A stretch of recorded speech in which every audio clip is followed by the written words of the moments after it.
Okay, mga go! Kung ako ay mag-asawa, pipiliin ko, ano?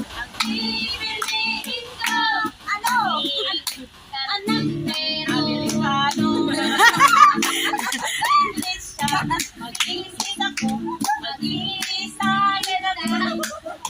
Mag-English tayo hanggang ating gabi. Clarita!